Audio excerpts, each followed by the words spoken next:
Tuhan, dan pada saat ini kita akan belajar firman Tuhan mengenai Yesus Kristus, mengenai tempat Yesus Kristus disalib. Nah, terlebih dahulu sebelum kita masuk dalam pembahasan, saya mengajak Bapak Ibu untuk membuka Alkitab dalam Markus pasal 15. Markus pasal 15 ayatnya yang ke-22. Markus 15 ayat 22 berbunyi, mereka membawa Yesus ke tempat yang bernama Golgota, yang berarti tempat tengkorak. Bapak Ibu yang saya kasih dalam Tuhan Yesus Kristus, semua orang Kristen tahu, semua orang tahu, bahkan para filsuf, para peneliti tahu, secara arkeologi mengetahui bahwa Yesus disalib, bahwa Yesus pernah disalib. Tuhan kita, Tuhan orang Kristen telah disalib. Di mana? Di Golgota. Dikatakan di sini bahwa Golgota itu adalah tempat tengkorak. Kenapa Bapak Ibu yang saya kasih tahu? Karena Golgota yang pertama adalah Golgota adalah tempat orang disalibkan. Golgota adalah tempat orang berdosa. Golgota adalah tempat orang dihukum mati. Oleh karena itu, setiap orang yang disalib adalah orang-orang yang melakukan dosa yang sangat besar sekali. Oleh karena itu, Bapak Ibu yang saya kasihi dalam nama Tuhan Yesus Kristus, kenapa Tuhan kita disalibkan di situ? Kenapa Tuhan kita disalib di atas kayu salib? Apakah dia orang berdosa? Apakah Yesus Kristus melakukan dosa yang sangat besar? Perlu kita pertanyakan, Bapak Ibu yang saya kasih dalam Tuhan Yesus Kristus. Namun, secara catatan Alkitab, kita menemukan bahwa Yesus Kristus mati di atas kayu salib bukan karena dosanya sendiri, tetapi Yesus Kristus mati di atas kayu salib karena dosa manusia, dosa saya, dosa Bapak Ibu yang sedang mendengarkan. Oleh itulah Yesus Kristus disalib. Perlu kita ingat bahwa Yesus Kristus menyalibkan dirinya karena dia mau menebus. Makanya saya katakan bahwa Yesus Kristus mati di atas kayu salib karena kita melakukan dosa, karena kita orang berdosa. Dia tidak ingin kita ke neraka, sehingga ia mau supaya kita ke surga. Kenapa Bapak Ibu yang saya kasih dalam Tuhan Yesus Kristus? Apa penyebabnya kita bisa ke neraka? Yang pertama, karena ketika Adam pertama kali melakukan dosa di dunia di hadapan Tuhan, maka semua keturunan Adam akan masuk neraka.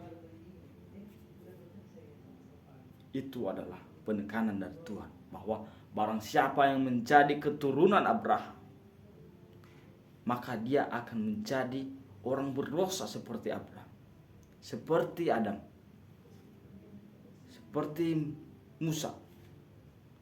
Barang siapa keturunan mereka itu, maka itu termasuk orang berdosa. Dan kita tidak memiliki nenek moyang selain dari mereka, Bapak Ibu. Tidak. Melainkan kita hanya satu dari Adam sampai sekarang. Oleh karena itu, dalam Yohanes 1 ayat 29, ia berseru.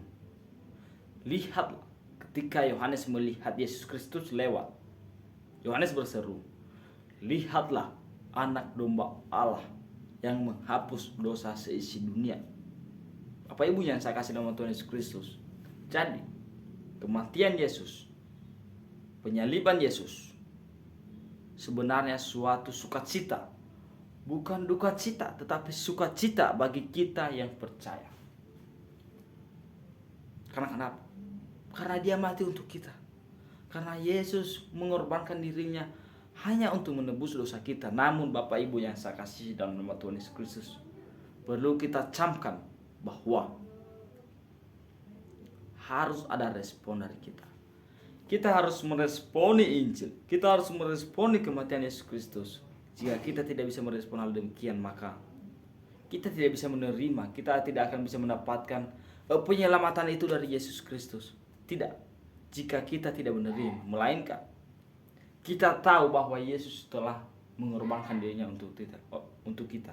Oleh karena itu, saya mengajak Bapak Ibu untuk menerima pengorbanan itu. Menerima pengorbanan Yesus Kristus yang telah mati di atas kayu salib. Cukup percaya, bertobat, dan hidup bagi Tuhan. Hanya itulah yang Tuhan inginkan. Itulah yang Tuhan inginkan untuk kita. Dia tidak menginginkan kita untuk melakukan sesuatu hal yang lain. Dia hanya ingin kita untuk hidup untuk Dia. Dia hanya ingin kita melakukan firman-Nya. Dia hanya ingin kita membuat Injil ini menjadi eksis terhadap semua orang. Bapak Ibu yang saya kasih dalam Tuhan Yesus Kristus, kita juga ingat bahwa banyak orang yang mempertahankan kebenaran. Banyak orang yang selalu membuat firman Tuhan itu eksis ke depannya. Banyak, bahkan ada yang rela mati. Dimulai dari Tuhan Yesus Kristus rela mati untuk dosa kita. Diikuti oleh para rasul yang rela mati martir. Rasul Petrus mati martir, saudara.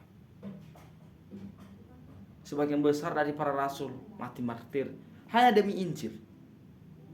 Hanya demi Injil Yesus Kristus.